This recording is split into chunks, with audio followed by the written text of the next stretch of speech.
All right. Well, we're back. I'm And Ben. I'm Evan again.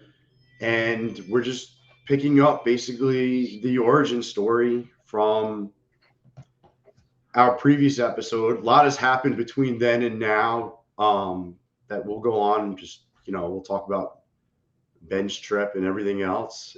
But we'll pick up our story So I from, think we left off with the old building, right? We were maxed out in the old building. We couldn't even walk around in there.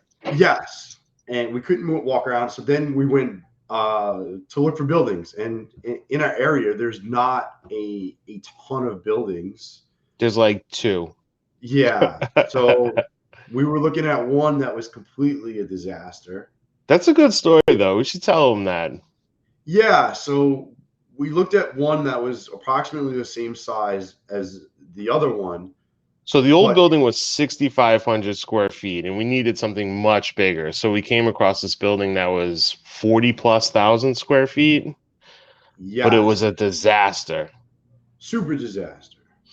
And then It had holes in the roof. The offices were just nasty. The tile was all broken. There was no AC in the no building. AC. So AC is a big part. You don't realize how much it's going to cost to put AC in some of these buildings. Oh yeah, for sure. Um, the Not only AC, that, I'm but actually especially if it has high ceilings, you're never going to AC it well, ever. no. Not only are you not going to AC it well, but geez, We'll edit that out. I can edit all. I'm going to edit all this out. Hold on. It's just too weird for me to look. I'm looking at you.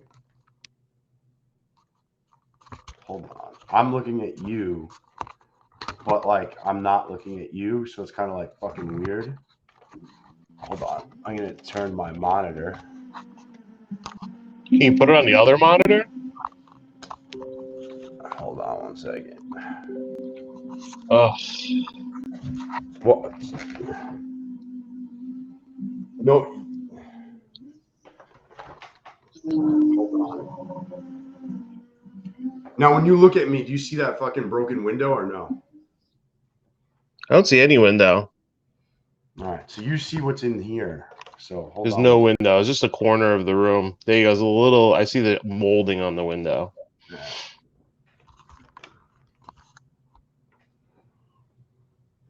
that's better, right?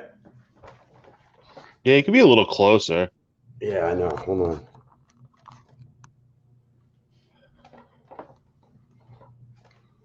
There we go. All right. We'll do it three, two, one, and we'll go.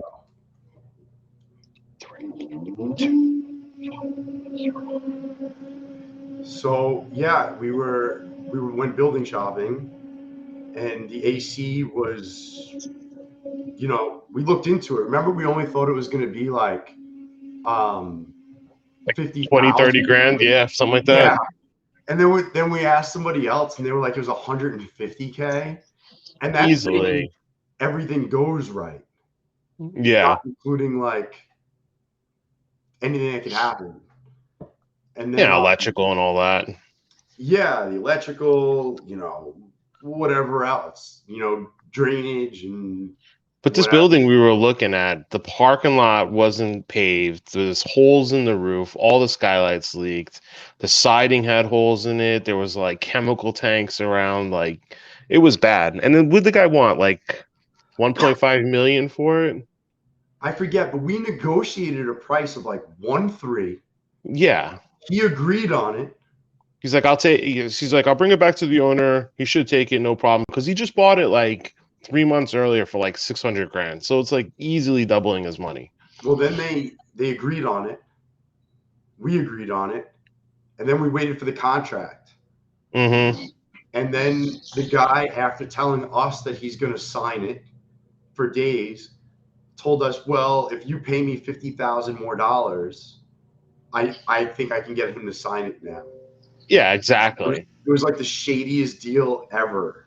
We'll come to find out that it was really the guy who owned the building didn't want to pay the realtor a commission on it because they didn't have like a contract in place.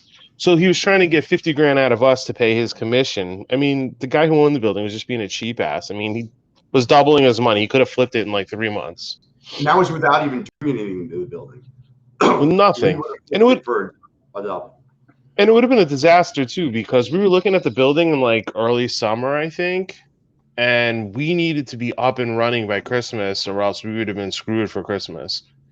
Yeah. Um, so like we had all these big plans. We'll get a construction company in there. We'll get the AC done. We'll fix up the building. We'll have it all done, and we'll move in there. And the guy was like, "Yeah, I want 50 more grand." We were like, "No." I'll be honest with you, that was the best thing that could have happened It really because was. this other building that we ended up buying wasn't even on. Like, how did we even get it again? So I contacted a realtor guy that I knew in town, a commercial realtor guy, and I was like, "Hey, do you know anybody who has any buildings for sale that are like 40,000 plus square feet?" Which is obviously a big jump from our old building. So Yeah. he was like, "I do know somebody. It's not on the market yet, and they're kind of trying to be secretive about it because the employees of the company that are there don't know about it." So we were like, "All right, let's go take a look at it." And this building was like what, 2.8 million. So it was like well above Yeah. our budget of what we wanted to spend. But we walked in and it was It was just, done. it was done and perfect for us. It was all air conditioned, it has fire sprinklers, the offices weren't too bad. It had everything we needed. It had crazy electric, you know, high voltage, 460, all that kind of stuff. So it was great for our machines. It even had a little separate room in the side for us so that we can put like our woodworking in there so it didn't dirty up the whole rest of the building. And it was just a perfect building. It Would really it would was. work out good.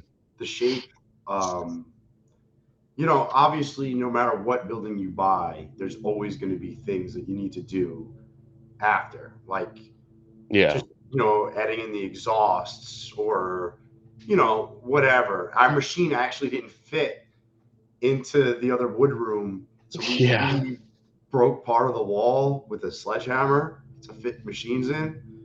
Blew it out. Um, so yeah, so then we found this building, and then our big rush was we needed to move in September to get it up and going for the holiday rush, which is November 1st. We had to be like Yeah. done. And And I we only remember, gave us like 3 weeks to get it. By the time we signed, we needed to be have the building cleaned up, the electrical work done, and everything ready so we could move in 3 weeks and be ready for Christmas to work out the bugs. yeah, I remember, I think we moved in September. Um, it was, or the beginning of September, Yeah, I think it was like September 15th for some reason. somewhere around there. And the moving company, by the way, always use a licensed moving company in case Mm-hmm. anything breaks. And then, Insurance. yeah, it was funny because the day we moved all our stuff from 6,500 square feet into this 40,000 square feet building, it looked like we took like a building that was like 20,000 square feet and moved into this building.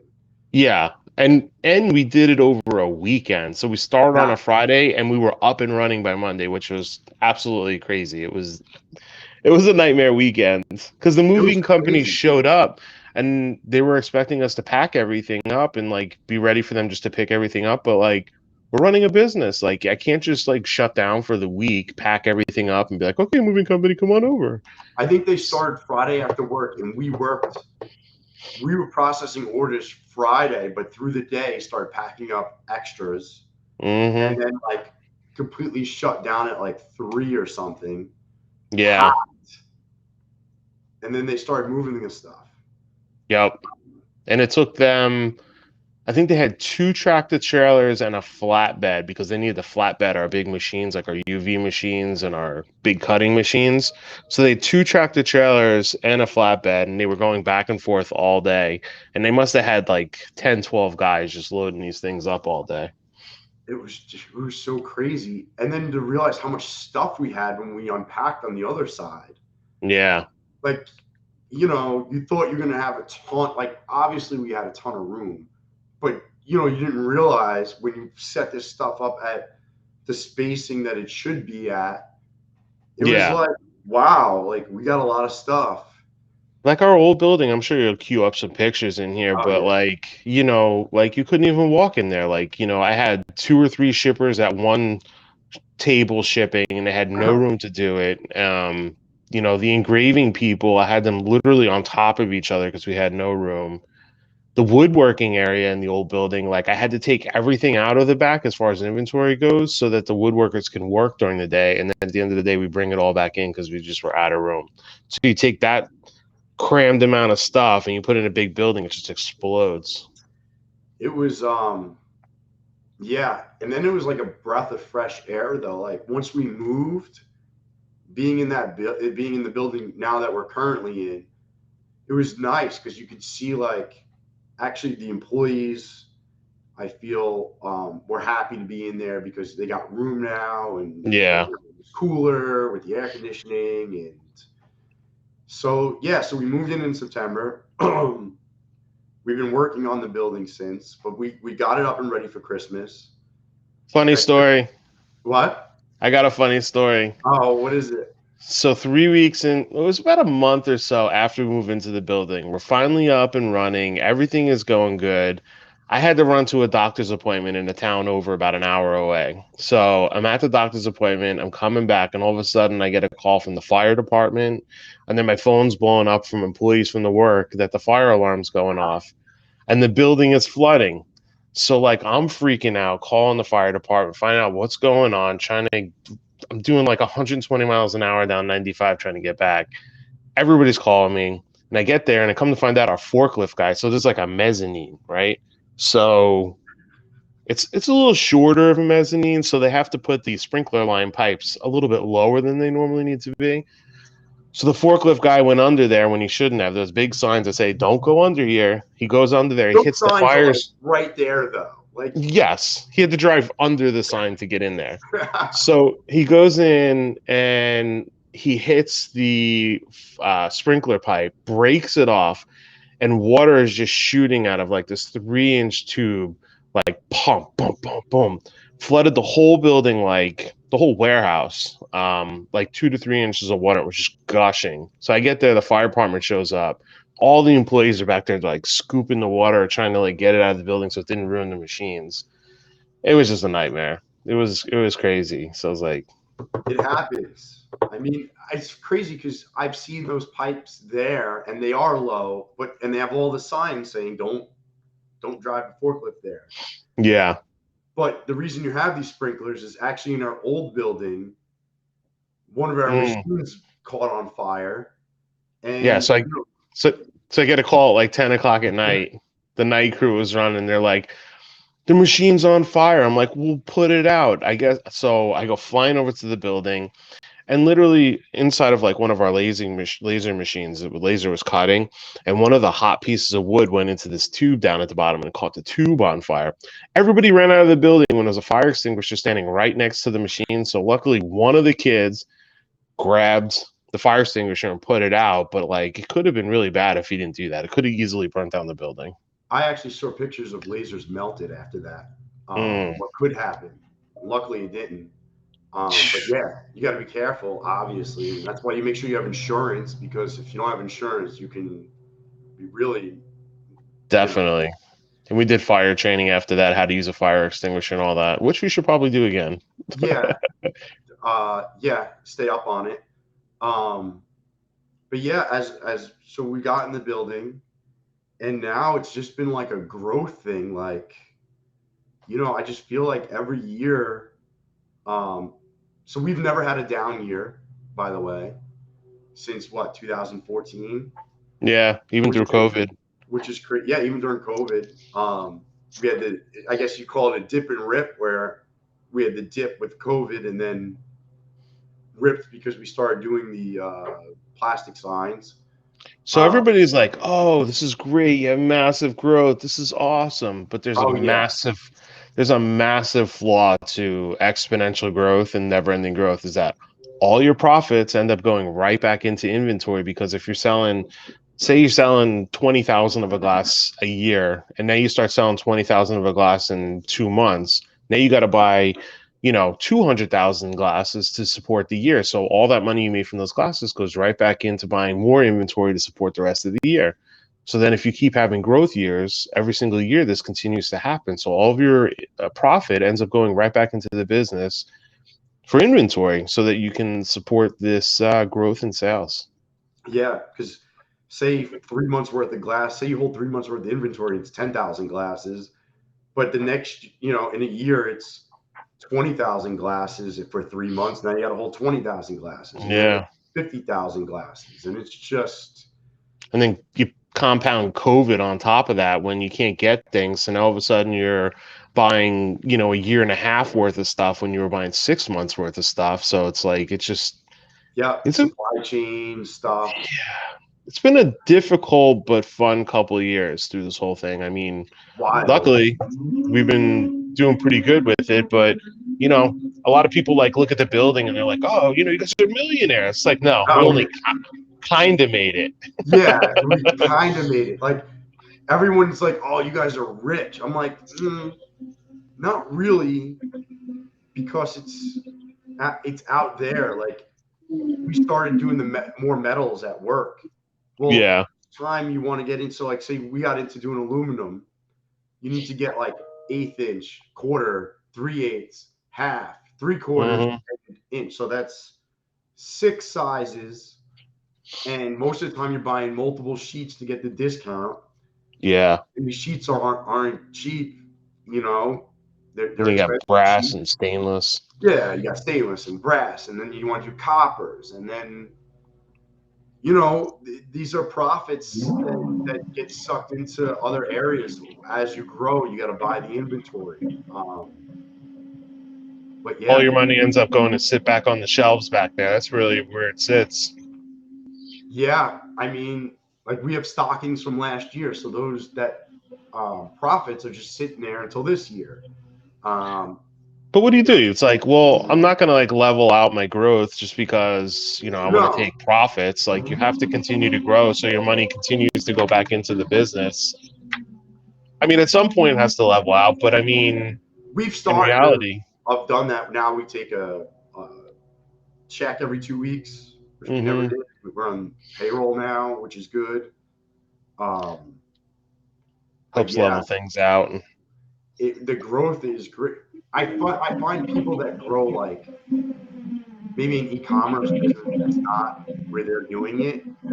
You can have that crazy growth, and you're only adding a few employees, and they don't have inventory, so it's easy to grow.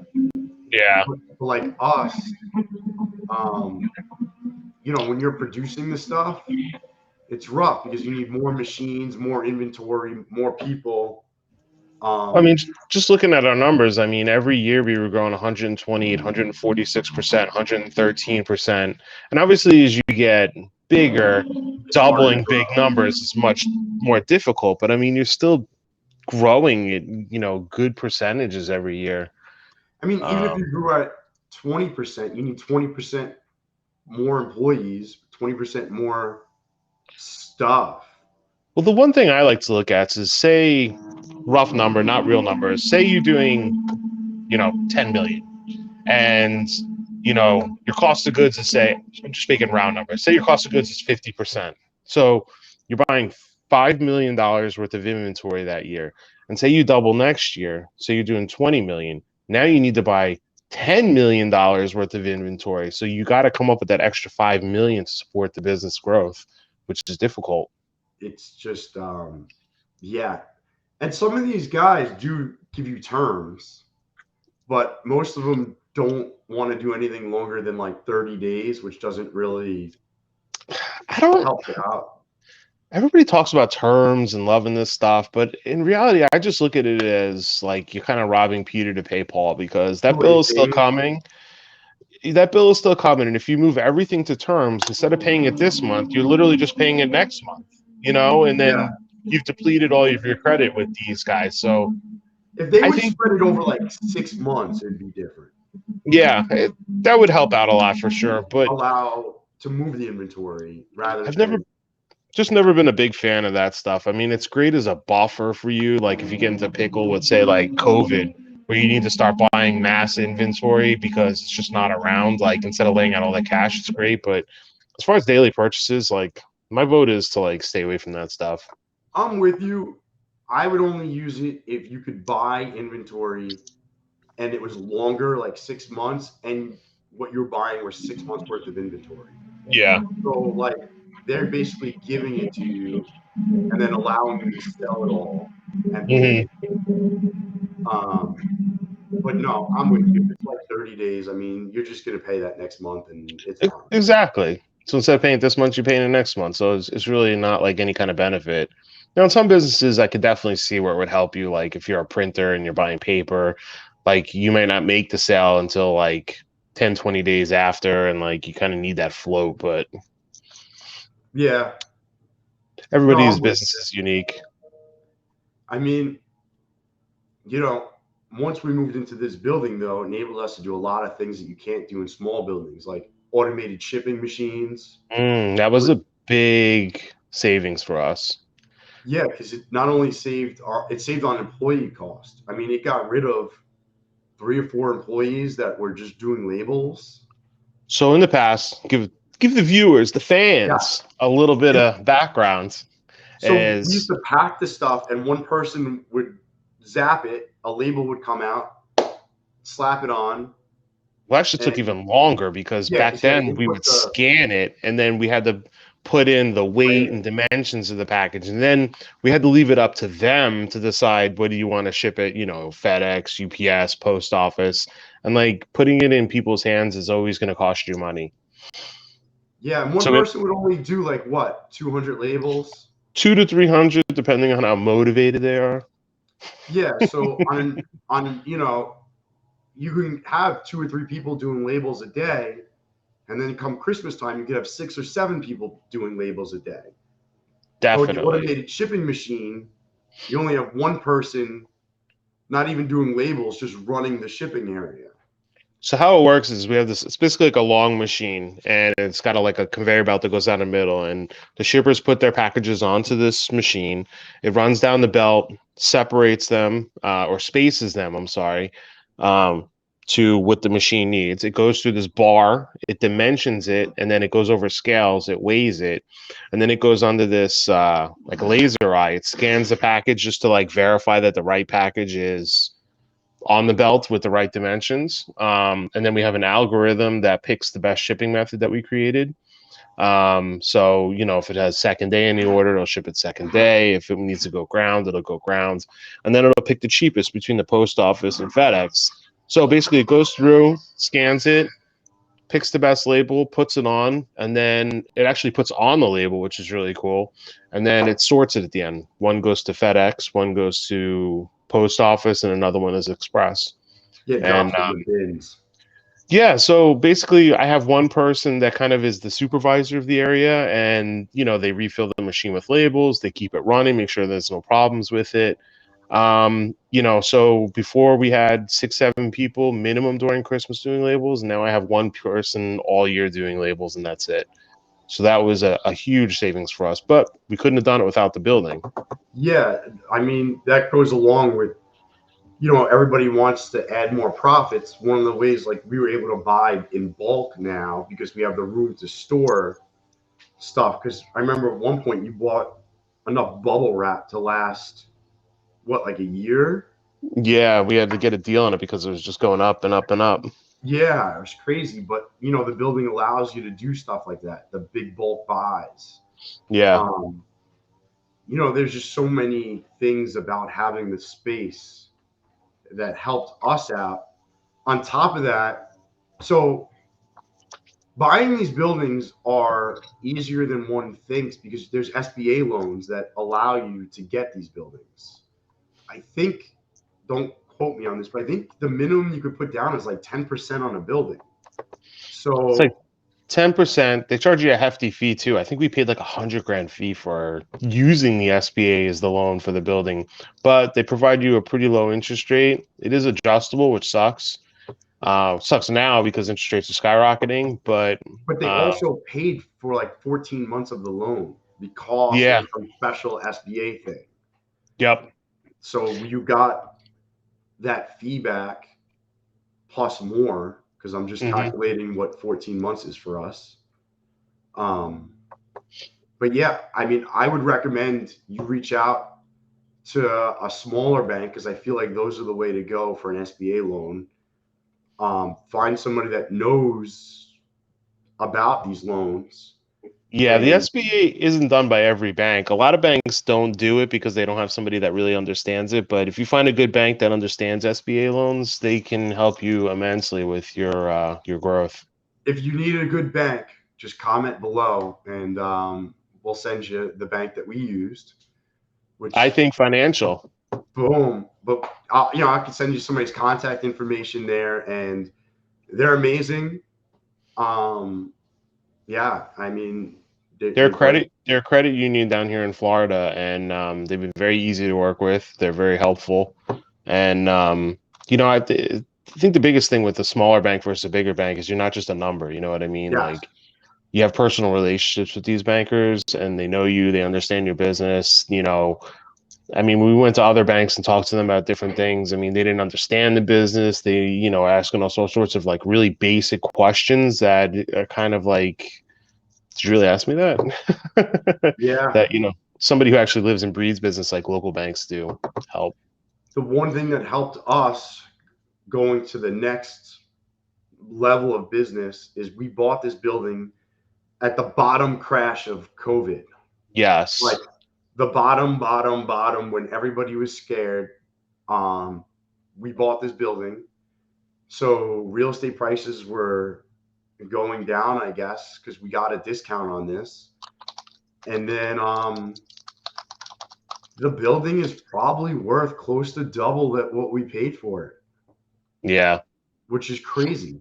Um, I'm trying to look for that quote by Warren Buffett. What did he say? He said, "Be fearful when others are greedy, and oh yeah, buy when other people are scared," or something like that. I can't I remember it.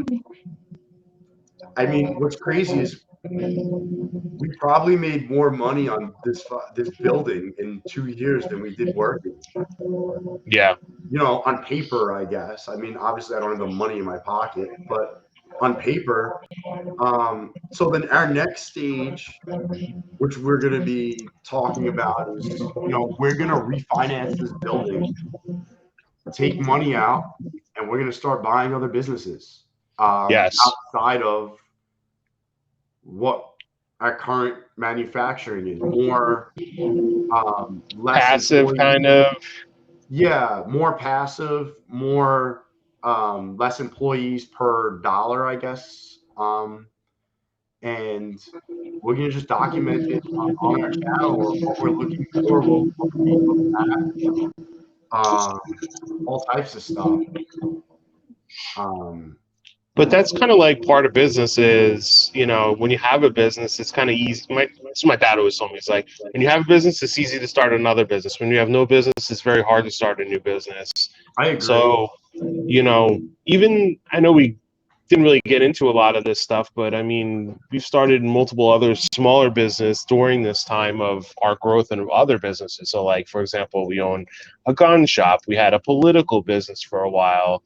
Um, we've opened up other types of internet stores selling our products. So Yep. you really kind of diversify and like limit your risk and exposure to one sales channel or anything like that.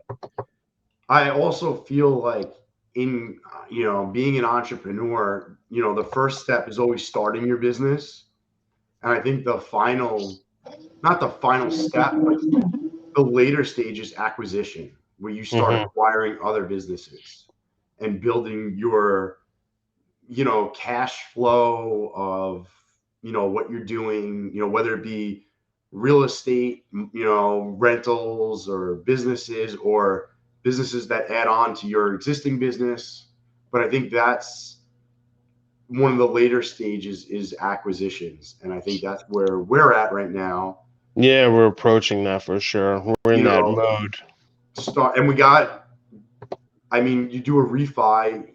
So what we want to do is we want to do a refi, pull that money out, and then go back to using SBA loans to acquire the businesses. And I think the SBA only wants you to put 15% down. um, which is great. And you know, it was And just, it's actually cheaper than starting a business out from scratch because say you were oh going to yeah, buy, whatever business, or you're going to build up some whatever business. I don't want to get into details about what we're talking about. That'll be for the next yes, video. But if I was to start this business, say I'm not saying I'm going to do a restaurant, but say I wanted to open a yeah. restaurant, I would have to literally come out of my pocket 100% of that cash to open that restaurant. Whereas I can go to to a restaurant in town, buy them with an SBA loan, and only put down 15%, and I have the same business that not exactly the same, but you have like a good foundation for Well, your expanding customers a are ready. business. Hmm. Your customer base already. You know what it's making already. You know, as long as you don't change anything, kind of what it's going to make, I mean, rather than this risky, I don't know what's going to happen type thing. Well, I mean that, and you're paying a premium for buying the existing business, but you got to look at how much money you're saving by not laying out all that cash to buy Yes. that business. And the risk is a lot less because you know what it's been doing for how long. Like, I wouldn't buy a business that was like 1 or 2 years old Yeah, because you don't really know. But if it's been around for 5+ years, you have you have a good gauge on what you're buying. yeah, Um, you know, that's obviously there's different types of businesses like the internet business, the brick and mortar business. Um, you know, but I think a brick and mortar business is pretty. You know what it's doing in this location, and this is what it is. yeah. Internet things can change. Algorithms, whatever. It's a constant struggle. Yeah. Everybody thinks internet. Oh, you just make a bunch of money. Just put up a website, make money. It's not like that. I mean, anybody who's watching this who has Oh, just find opened a an internet product business. and sell it on Amazon. Do FBA seller, or what is it, fulfilled by Amazon. You just buy the Yeah. product, send it to Amazon, and then they'll sell it for you. It's so easy. No, it's It's not. definitely not that easy. So, No. everything is just constantly changing. It's a completely fluid business. And well, any internet business that you do, really, just constant struggles between competition. And, one of my old bosses used to say, like the search engine, like if you go to the second page, it's like Google or like your local town just built like a 10-foot brick wall in front of your business, and now nobody can see you anymore. What do you Yeah, do? I don't go to page two. I go search a new search before I go to page two. Yeah, I'd rather go to Ask Jeeves. Yes, Jeeves. um, but yeah, so I mean, now today, we have, since we moved in, we probably almost doubled the amount of employees that we had. Mhm.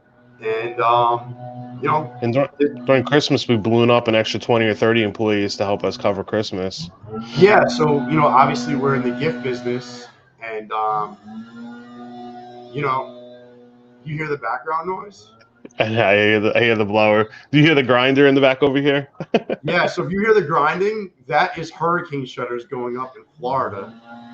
And Yeah, if you hear the blower in the back, that is the landscaper. we're in I two different mean, locations. If everybody doesn't know, he's in New York and I'm in Florida. yeah, we'll get into whole more, I guess, travel and whatnot, traveling for business. I got all my tips and tricks that I do now when I travel and make plans.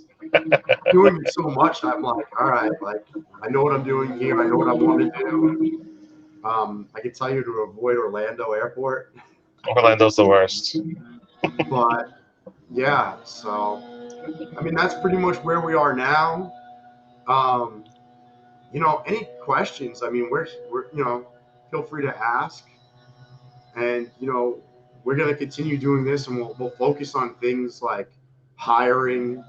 We'll do an episode on hiring soon and what we look for, and An employee story episode, like the girl who quit in the middle of the night because uh, she thought she saw a ghost in the bathroom because the garbage can't fall off the wall. yeah, plenty of stories that you get all the time, repoed cars and all types of reasons why people can't get to work and the craziness that goes on a daily basis.